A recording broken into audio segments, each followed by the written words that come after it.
Death Star is the ultimate weapon of mass destruction, able to annihilate entire planets. In the actual universe, the sky is filled with real-life Death Stars. It can be thought of as sort of a time bomb. Some are dangerously close to our planet. Earth's life might take a bad hit when that radiation reaches us. And one has the Earth in its crosshairs. It was almost a shock. I didn't believe it when I first saw it. They are the Death Stars, and they make the universe a very dangerous place.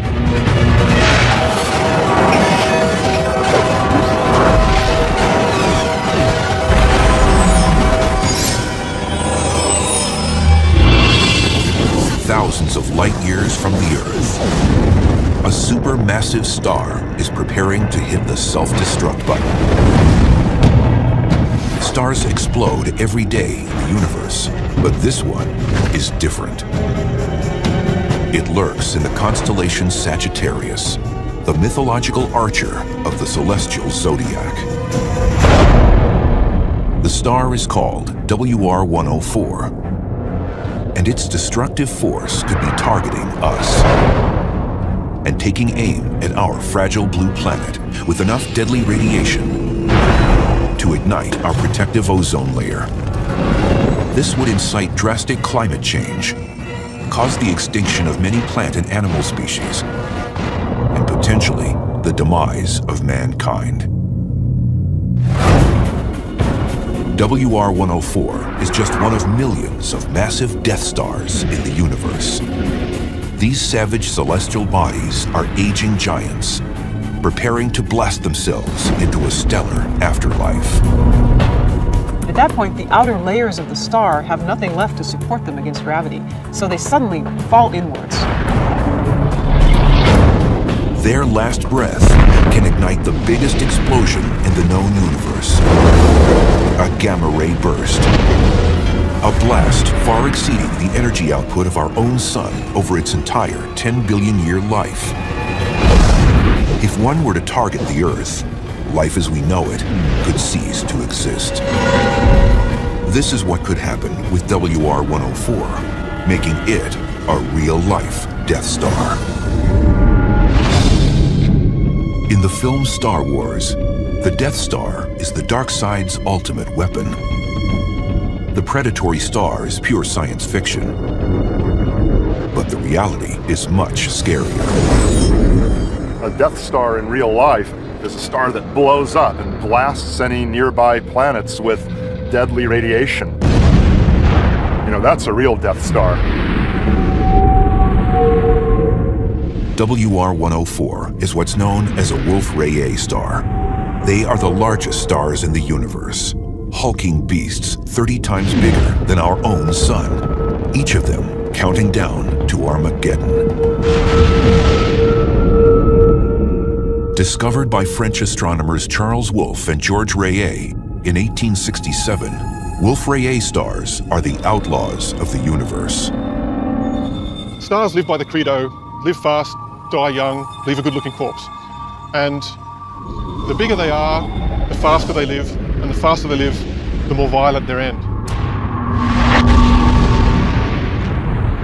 They burn through their nuclear fuel extremely quickly and exhaust everything that they have, and so consequently they don't live very long, maybe a few tens of millions of years at most. And they're easy to find because they're the real T-Rexes of the stellar kingdom. They're immensely powerful.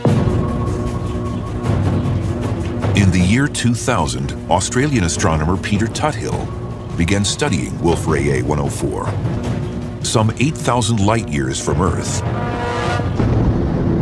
This giant was ominously different from the others. Tuthill's team immediately noticed an immense dust cloud around it, 20 times larger than our entire solar system. We knew there was dust around Wolf-Rayet 104, and that was a puzzle, because it's a bit like finding a snowflake in hell. There was a mystery there, and we wanted to try and solve that mystery. Over the course of 6 years, Tuthill used an infrared camera at the Keck Observatory in Hawaii to create a composited image from multiple exposures. It yielded an amazing time-lapse sequence 104 was producing an exotic spiraling plume of dust. It was almost a shock. I didn't believe it when I first saw it. I thought, stars don't look like spirals. There's no spiral I've ever seen in a book. We then had a mad scramble. We had to try and understand how a star can produce this elegant tail. Tuthill discovered that the key to this strange dust spiral was the fact that WR104 wasn't alone. It's locked in orbit with a smaller star in what's known as a binary system. Both stars eject masses of charged particles called stellar winds. These winds aren't uncommon in the universe. Our own sun creates a solar wind that extends beyond the outer planets. The difference is that in a binary system, when winds from the two stars collide, gases are compressed and dust and soot are created. But what causes this dust to form into such an exotic spiral? So it turns out that a lawn sprinkler makes a great analogy to illustrate the physics that's occurring in these colliding wind binary systems. We've modified this sprinkler so that it only shoots one jet out of the spigot. The single water jet represents the constant flow of dust particles being created by the colliding stellar winds. But because the two stars in WR104's system are in constant orbit around each other, it adds a circular motion to the stream of dust. Your first intuition is that the water is moving in a circular motion, but in actual fact, the lawn sprinkler is really shooting a jet in a straight line. The water droplets, even though they're moving in a straight line away from the spigot, they create an arc, and that arc wraps into a spiral with the rotation. The spiral spawned even more questions. The most troubling, exactly what kind of Death Star could WR104 become? Wolf-Rayet stars can be thought of as sort of a time bomb because they're so massive that they can't live for very long. And once they've burned up all of their nuclear fuel, there's nothing left to support the star against the relentless pull of gravity. And at that point, the core of the star collapses, and the outer layers fall in on top of it and bounce outward in a tremendous explosion. The explosion is a supernova, an immense burst of radiation that briefly outshines an entire galaxy. Wolf-Rayet 104 will definitely go supernova sometime in the next few 100,000 years. At 8,000 light years away, the explosion itself poses no threat to the Earth. But there's a chance the supernova will trigger the most violent event in the universe, a gamma-ray burst. In a small percentage of these massive Death Stars, a gamma-ray burst is triggered by the crushing transformation of a dying star into a black hole. As a star collapses, it produces a massive electric field. And in an instant, the energy from this electric field is turned into matter and antimatter particles, which then collide with each other and produce a huge pulse of energy. They are the most powerful energy beams in the electromagnetic spectrum, more lethal than microwaves, infrared energy, and even X-rays. Humans have learned to harness deadly gamma rays for useful purposes, such as food irradiation.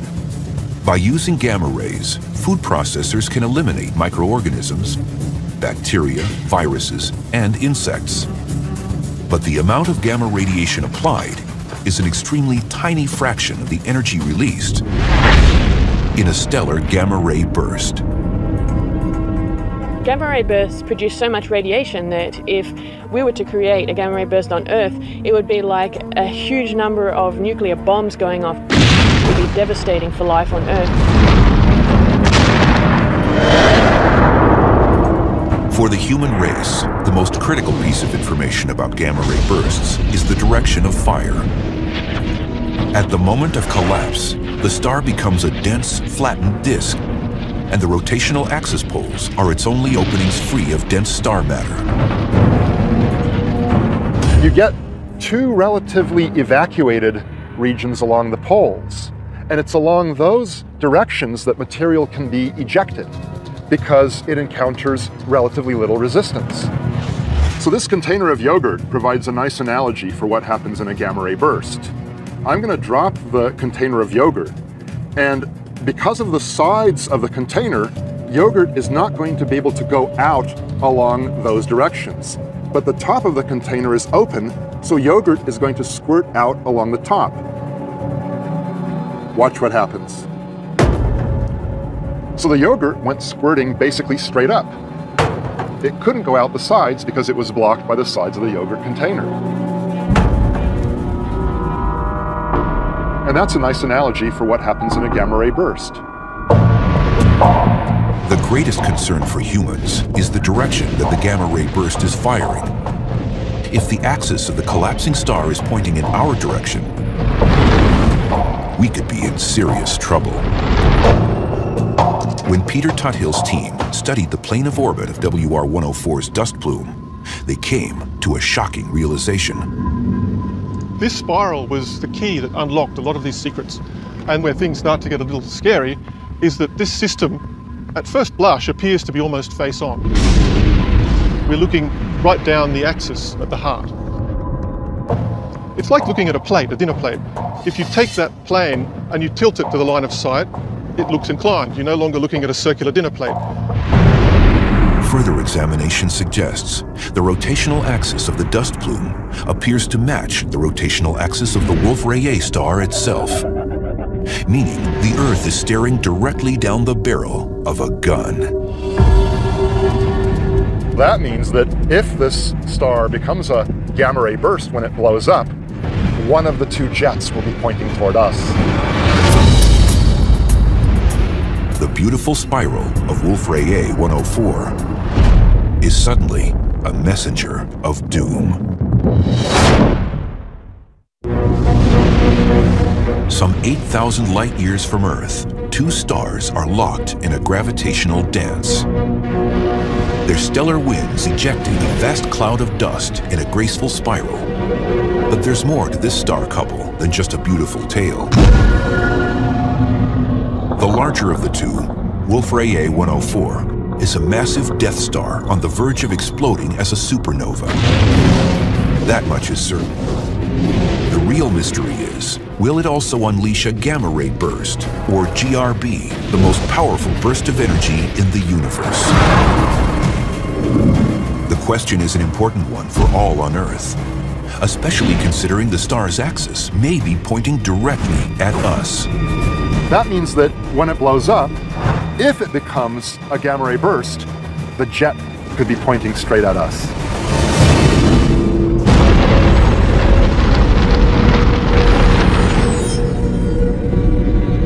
WR-104 is counting down to destruction in the constellation Sagittarius. Named by Roman astrologers over 2,000 years ago, Sagittarius is Latin for the archer. And you have to ask, maybe were the ancients onto something? Is there something to do with the archer aiming at us? WR-104 can be thought of as an arrow pointing our way, if indeed it blows up as a gamma ray burst. There is little dispute among today's astronomers that a tightly focused beam from a gamma ray burst will travel vast distances in space. In fact, on April 23, 2009, the Swift Multi-Wavelength Observatory, orbiting the Earth, recorded a GRB that occurred 13 billion light years away from Earth, near the very edge of the visible universe. The blast occurred only about 630 million years after the Big Bang.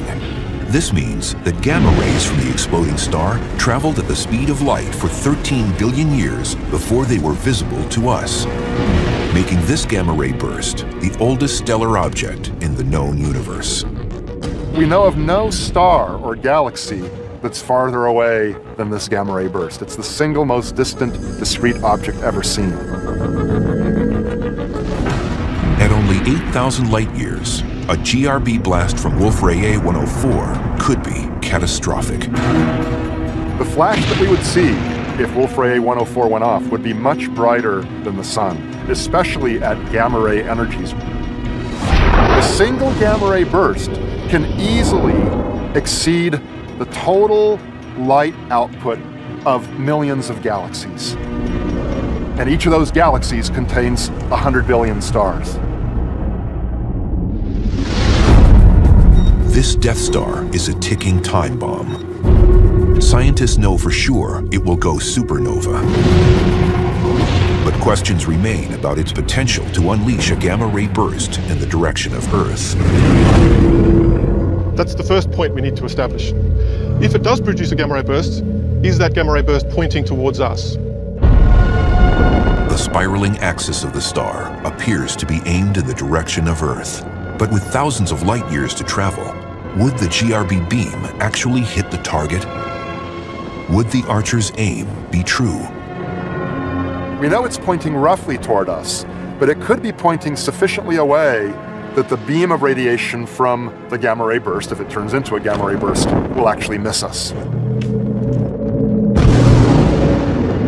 However, if the star is aligned, one powerful burst of energy could turn the Earth's ozone layer into a radioactive inferno. Even a gamma-ray burst that's thousands of light years away could deplete the ozone layer to roughly half of its current level. Now that won't kill all of the species, but it could lead to what we call a mass extinction, where a good fraction of all living species die rather suddenly. So the burning question is, will the death of WR-104 really trigger a gamma-ray burst? Scientists just don't know. The mandatory requirement for a star to produce a lethal gamma-ray burst is high horsepower rotation. All stars rotate on their axes. Some massive stars can spin very fast. So the rotating star, the rotational energy is part of what produces the gamma-ray burst. If you can put the brakes on, if you can take that rapidly spinning star and slow it down before it gets to that stage, you've defused that bomb. Based on mounting scientific evidence, it appears the universe itself is applying another set of brakes to its stars. It's called metallicity. Stars are primarily made of hydrogen and helium. But heavier, more complex elements are created every time a star explodes. Elements like carbon, nitrogen, and oxygen that then become the raw materials for the next generation of stars. So a star born today has more heavy elements, also known as a higher metallicity, than a star born earlier in the history of the universe. When a massive star has a lot of heavy elements in it, it tends to lose a lot of its mass through winds. And if it loses a lot of its mass, it also loses a lot of its rotation. And it ends up rotating too slowly to form a GRB. So something is happening to the Wolf-Rayet stars today that's going up there and defusing all the bombs. So they're still blowing up a supernovae, but far, far fewer of them are taking that supernova to the next step as a gamma-ray burst. Could these brakes slow WR-104 enough to render it harmless to the Earth? Many astronomers believe so. But what if they're wrong? At 8,000 light years away, is Earth really in the danger zone? When the Death Star, called WR-104, finally explodes, it has the potential to unleash a deadly gamma-ray burst directly at Earth. It's believed the star is roughly 8,000 light years away from us. Is this close enough for a gamma-ray burst to do damage to our planet? Being 5,000 to 8,000 light years away, it's in the danger zone. Earth's life might take a bad hit when that radiation reaches us. If it was another 2 or 3 times further away, we'd probably be okay. And if it was 2 or 3 times closer, we'd really be shaking in our boots. But it's just at the edge of its range where one would expect, well, you know, it might do something, but it's probably not going to roast us all in our sleep.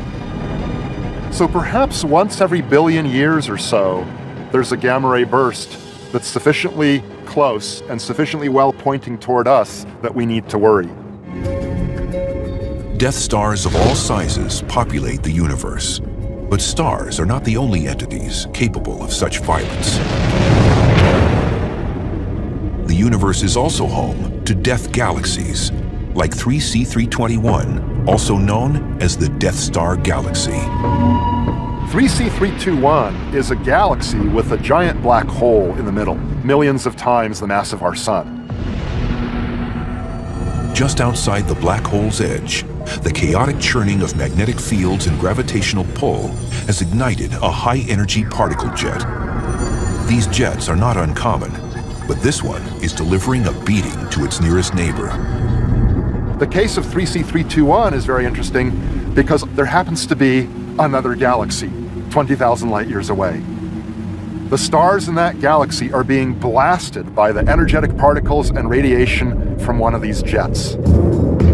X-ray astronomer Dan Evans has been tracking the Death Star Galaxy and its violent behavior from the Chandra X-ray Satellite Control Center outside Boston.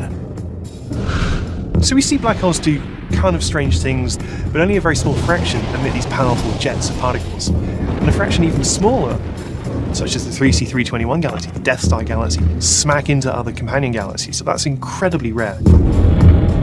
The companion galaxy is across the galactic street, 20,000 light years distant. The massive energy beam, even larger than a gamma ray burst from a dying star, is firing non-stop with a seemingly limitless energy supply.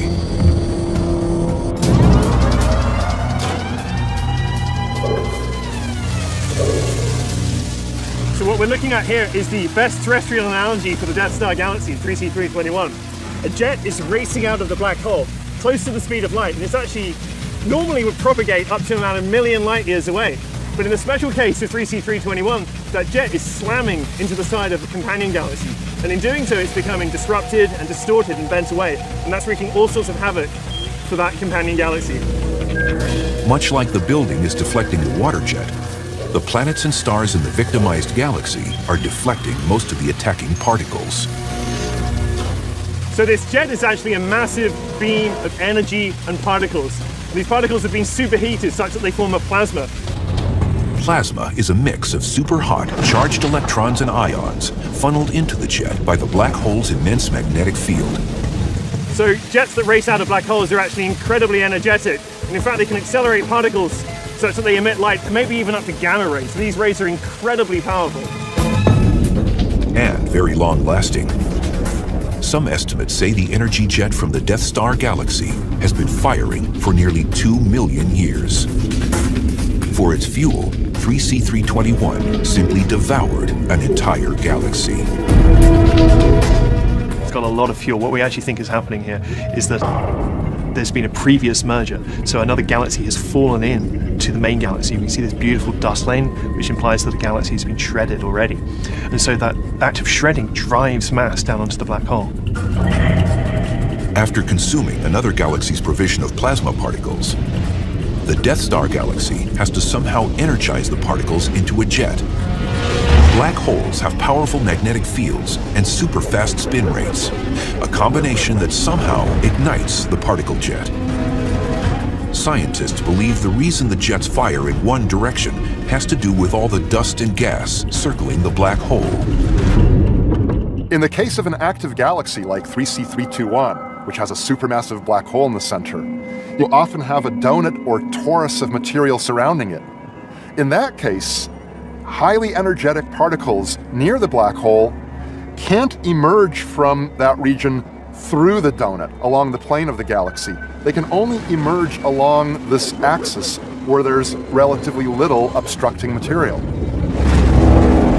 Unfortunately for the companion galaxy, it's staring straight down the donut hole, and the jet's zone of impact is like the widely scattered blast of a cosmic shotgun. The problem with this jet of high-speed particles and radiation hitting the little galaxy 20,000 light years away is that the jet is wide enough to encompass a large number of stars in this galaxy. So any creatures living on any planets, orbiting any stars in that galaxy, are in serious trouble right now.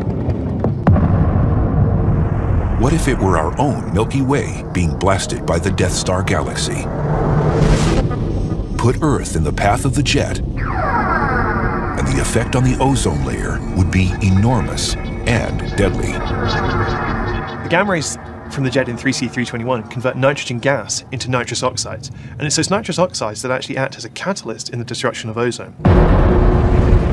So within a matter of weeks to months, maybe up to a year, the ozone layer will be completely obliterated. That's a nasty consequence. But like many phenomena observed in the universe, there is a recurring paradox.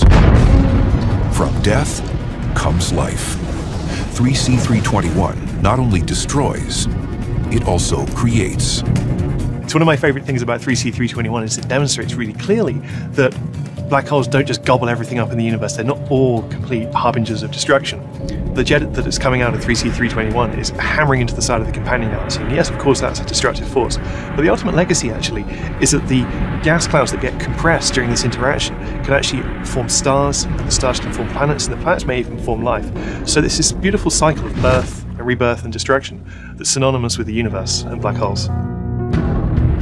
One day in the future, our own Milky Way could form its own merger with the nearby Andromeda galaxy and create a new Death Star galaxy, a violent act that would certainly spell doom for the Earth. Such an event would likely occur many billions of years in the future. But there are other stellar threats streaking through our galaxy at high speed. They are hypervelocity stars, and nothing can stop them. To the human eye, stars paint a tranquil picture in the heavens above. But take an up-close look. A select few are Death Stars on the verge of extinction, and these cosmic beasts are anything but peaceful. Eventually, a star will burn through all the hydrogen in its core and convert it all to helium. Once it does that, it has to be massive enough to be able to ignite the helium and convert helium into heavier elements like carbon, oxygen, and nitrogen. And this releases an enormous amount of energy. This process is the same release of energy that goes on inside a hydrogen bomb.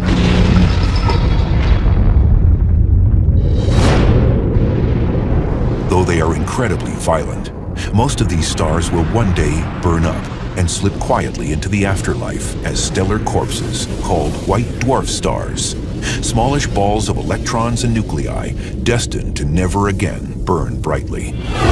But some are supermassive stars, so energetic they end in a fantastic supernova explosion, and sometimes even produce the largest of all blasts, the gamma-ray burst.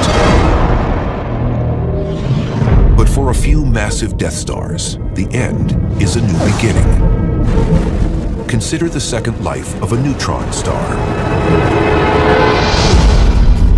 When a massive star explodes in a supernova, its core sometimes collapses to form a black hole.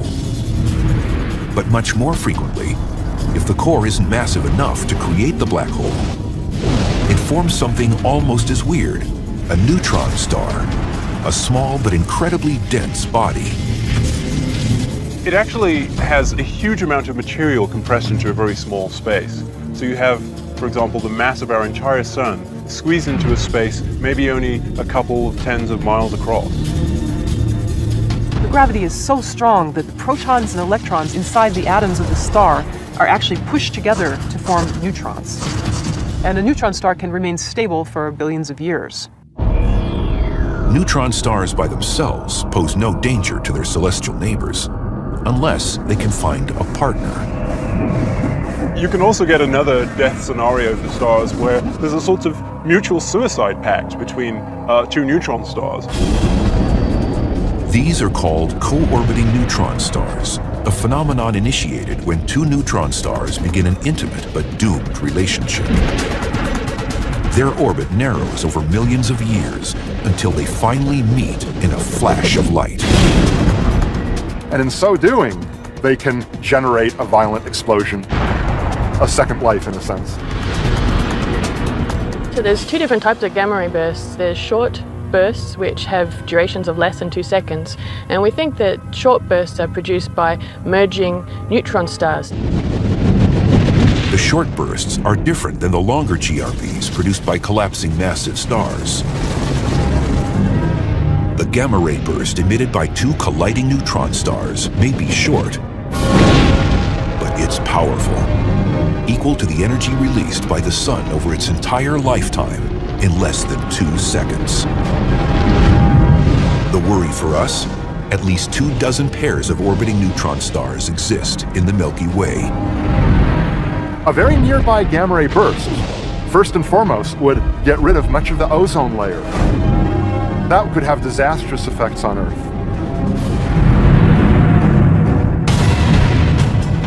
Some estimates hold that a violent neutron-star merger occurs within about 3,000 light-years of the Sun every 100 million years.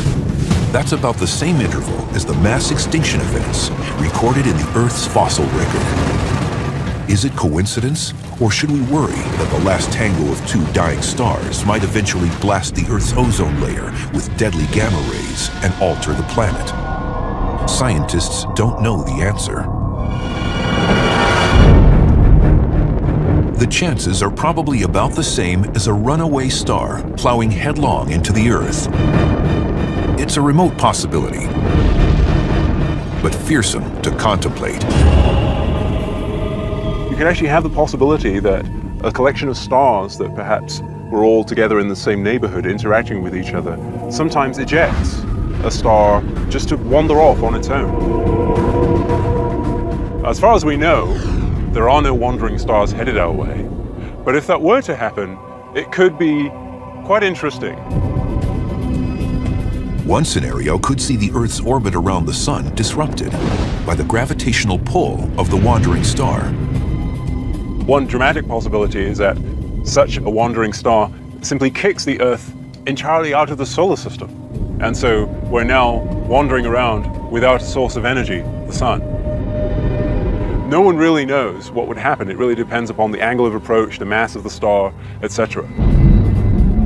Wandering stars can travel up to 60 miles per second. Fast, but still not fast enough to escape the Milky Way's gravitational pull.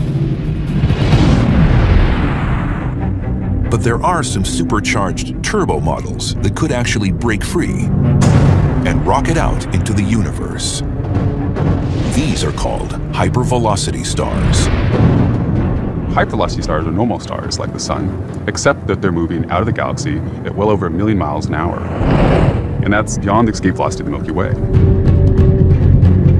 The need for speed begins with a normal pair of co-orbiting stars that get too close to the edge of a black hole. Just as the disabled Apollo 13 command module got a boost of velocity by maneuvering close to the Moon's orbit, the hypervelocity star gets a huge gravitational kick from the black hole, severing the bond with its binary partner. The star closest to the black hole is captured into a very tight orbit around the black hole, and so it loses this energy. The other star gains that energy and is ejected with this very large velocity as a result. The ejection of a hypervelocity star is much like a slingshot effect. At the instant the binary star's orbit is broken, the hypervelocity star is launched with incredible force into the void of space. They've been voted out of the Milky Way, and they're destined to drift into the infinite depths of intergalactic space. It's very unlikely that these stars will ever affect the Earth. Fortunately, the eventual death of these speedy stars will occur far away from our solar system. It's the death stars on our own block we need to keep an eye on. In cosmic time, their fuses are lit, and we have a front row seat to their annihilation.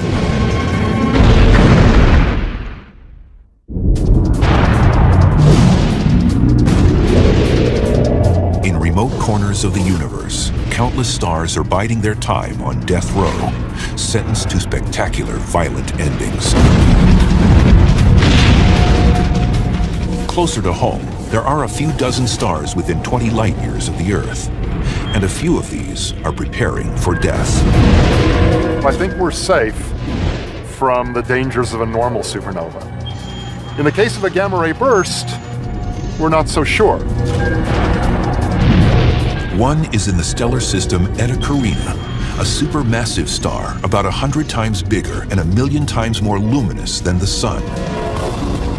In 1843, a buildup of pressure ignited a gigantic eruption of light seen from Earth. But the star survived and formed a dust cloud called a nebula. At a distance of just 8,000 light years, we'll have a front row seat to its annihilation. We think it's going to turn into a black hole sometime between now and the next 1,000,000 years. And as it collapses, it has enough matter that it can produce a powerful gamma ray burst.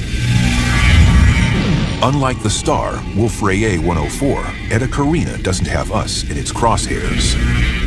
We know that the rotation of Eta Carina is not pointed towards Earth. So lucky for us, the pulse of the gamma ray is not going to be directly impacting Earth. When it happens, the explosion will likely be the brightest supernova ever witnessed by mankind. Unless the title goes to another Death Star contender that's even closer to Earth, Betelgeuse. Located in the Orion constellation, about 500 light years away, Betelgeuse is quickly burning through the last of its nuclear fuel. Betelgeuse is a very massive star, about 20 times the mass of the Sun, and it's within 500,000 years of exploding. People have been noticing that Betelgeuse has been changing a lot over the last decades. It's actually shrunk considerably, about 15%. What that means, no one is sure, but everyone's keeping an eye on it. Some scientists believe Betelgeuse could unleash a gamma ray burst. People on Earth have little to fear if it does. Like Eta Carina, the star's axis points safely away from Earth. Not only that, but Betelgeuse may also have a built-in blast shield. Its explosion will be relatively normal. It won't be a gamma ray burst, because there's this thick hydrogen envelope in Betelgeuse, and that hydrogen envelope will probably prevent the jet of particles and radiation from emerging. There's too much material through which the jet of radiation would have to pass. Betelgeuse will shine intensely for a brief moment, but it won't compare to the final moments of our nearest star, the Sun. Average stars like our Sun have nice long lifespans, fortunately for us, and our Sun is about halfway through its 10 billion year lifetime, so it's about 4.5 billion years old. That makes it middle-aged. Scientists estimate that the Sun will live another 5 billion years. But our problems could begin much sooner. Our own Sun is very gradually getting brighter, getting more powerful. And within 500 million, certainly 1 billion years, the Earth will become so hot that the oceans will have evaporated away.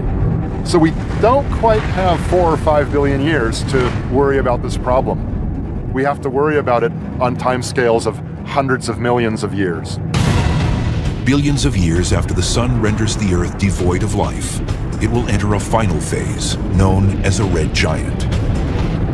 It can't explode and produce a supernova because it's not massive enough. But most scientists agree on the final chapter. As a red giant, its density will decrease, and the Sun will balloon outward, devouring its nearest neighbors. At this stage, the red giant stage, the Sun will probably expand and engulf Mercury, Venus, and maybe even Earth itself. So that would pretty much be the end of Earth. Of all the dangerous Death Stars in the universe, the one most likely to destroy the Earth is our own Sun. While it marks our planet's ultimate end, it's merely a part of the cycle of creation. Death Stars take life, but they are also the origin of life. The heavy elements in our bodies, quite literally, were generated by previous generations of stars and ejected into the cosmos by stellar explosions. So we would not be here if it were not for the fact that some stars explode violently at the end of their lives. As Carl Sagan used to say, we are made of star stuff. We are made of star dust.